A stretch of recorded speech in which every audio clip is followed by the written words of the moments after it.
Personal energy fuels focus, creativity, and the willingness to overcome the obstacles that stand between you and your goals. But there is more to energizing your day than simply eating well, exercising, and getting 8 hours of sleep. If you want to eliminate the morning malaise, afternoon slump, and evening exhaustion, you need specific proven tactics. Here are the top 5 ways to optimize your energy based on my findings from numerous books and years of trial and error. Energy enhancing method number 1, morning curiosity. What could you get excited about today?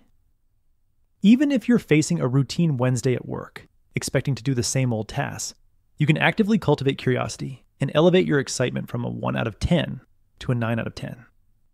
Each morning, I like to pretend I'm a kid on Christmas morning, stoking my curiosity about what awaits me outside my bedroom door.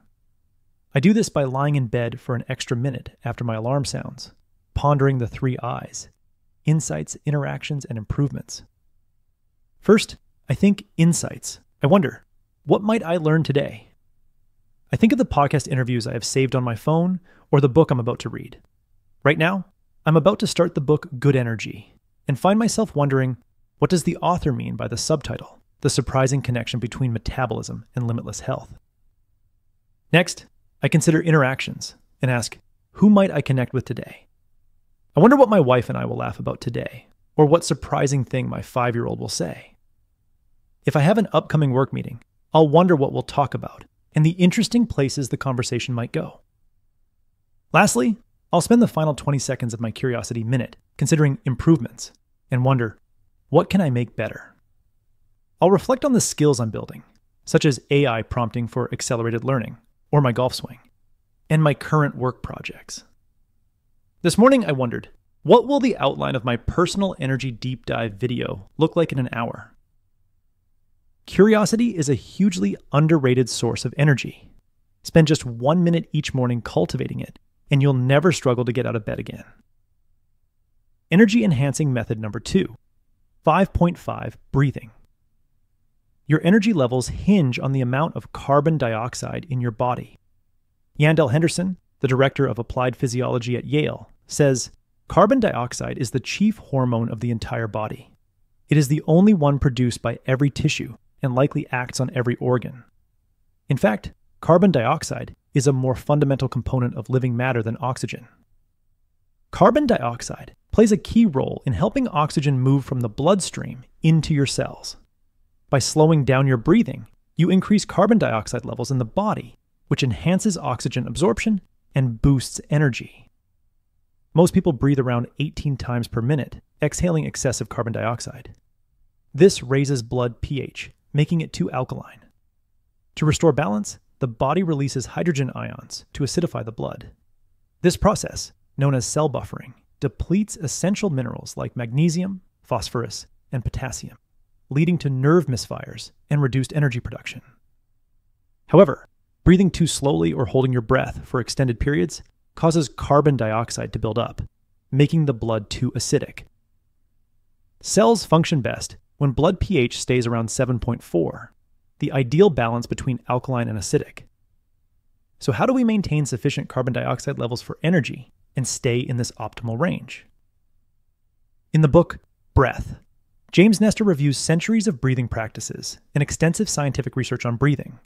He concludes that a 5.5-second inhale followed by an immediate 5.5-second exhale, and repeated for several minutes, is the ideal rhythm for maintaining proper pH balance and maximizing cellular energy.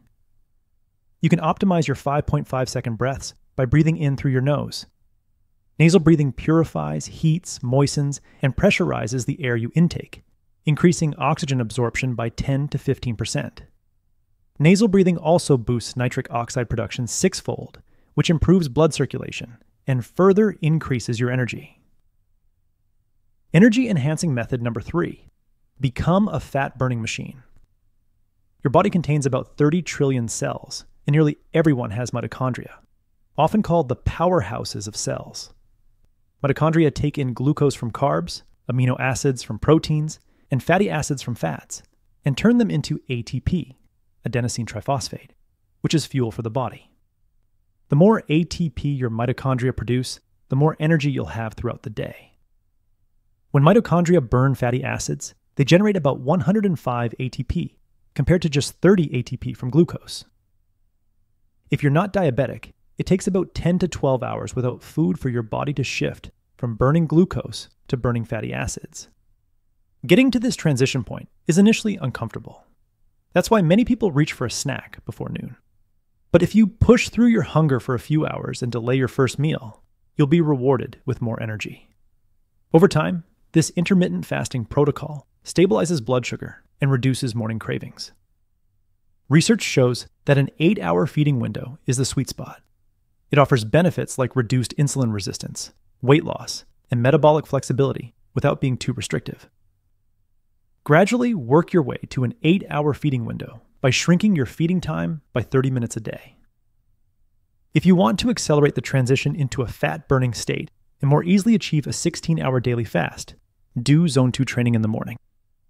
Zone 2 training is aerobic exercise, like cycling, running, or rowing, that you can sustain while barely holding a conversation. You need to sustain the point where it feels almost hard but without muscle burn.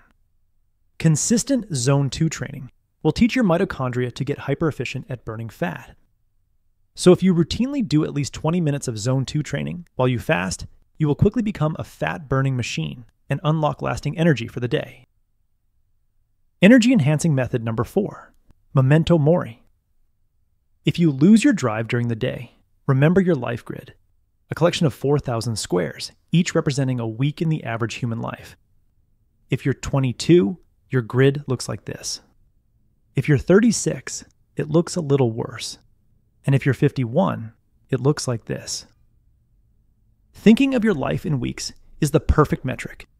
Weeks fly by faster than months, yet the total number is small enough to grab your attention in a way days or hours never could.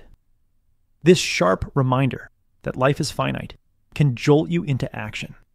It pushes you to make the most of today, to dig deep for the energy to be your best self, and to focus on what truly matters, making a positive difference in people's lives and inspiring the people who look up to you. To make this vivid, borrow a visual from Phil Stutz's book, The Tools. Picture yourself lying on your deathbed, surrounded by medical devices and surgical tubes. Now see your future self sit up just before their final moment, look you in the eyes, and say forcefully, "Don't waste today." A deadline with real consequences, like a college paper that will determine 100% of your grade and is due in 24 hours, is incredibly motivating. When a deadline looms, you find hidden reserves of energy, like the willpower to stay up all night to finish that paper. Death is the ultimate deadline. Create your 4,000-week grid in an Excel spreadsheet, print it out, and let it serve as a powerful reminder that your deadline is fast approaching. Watch how it sharpens your focus and fuels your drive to make every week count. Energy-enhancing method number 5, a regular shutdown routine. Sleep is the foundation of energy. When sleep suffers, so does everything else. Cell function declines, cognitive performance drops, and metabolic health takes a hit. Poor sleep makes you insulin resistant during the day, making it harder for your body to turn food into energy. After a decade of experimenting with sleep hacks, I've found that consistency is the single most important factor. That is, going to bed at the same time every night, even on weekends. When your sleep schedule fluctuates, it disrupts your circadian rhythm, which screws up your energy production. Therefore, treat the 30 minutes before your target sleep time, the time that ensures you get at least 8 hours of rest before needing to start your day, as a non-negotiable meeting with 3 key steps. First, put away your devices and make getting into bed your top priority. Second, park your problems in a physical notebook. Write down any lingering work or life concerns. A cluttered brain filled with unfinished tasks keeps your nervous system on high alert. So, after capturing ruminating thoughts on paper, tell yourself out loud, "I'll revisit these worries tomorrow at 9 a.m. And step number 3, pick up a physical book, any book, and start reading. The rhythmic act of reading slows mental chatter, giving your brain a single, steady focus. Unlike scrolling or watching screens, books engage the imagination while gently guiding the mind into a restful state. This structured 30-minute shutdown routine is the key to better sleep and sustained energy the next day. Those were the top 5 insights on maximizing daily energy that I've gathered over the years. If you would like a one-page PDF summary of these 5 insights, just click the link in the description below. I'm doing a deep dive video on one energy insight inside the Productivity Game Academy membership. As an Academy member, you'll also receive a 2-week guide on optimizing your sleep for all-day energy. Learn more about the Productivity Game Academy in the description below.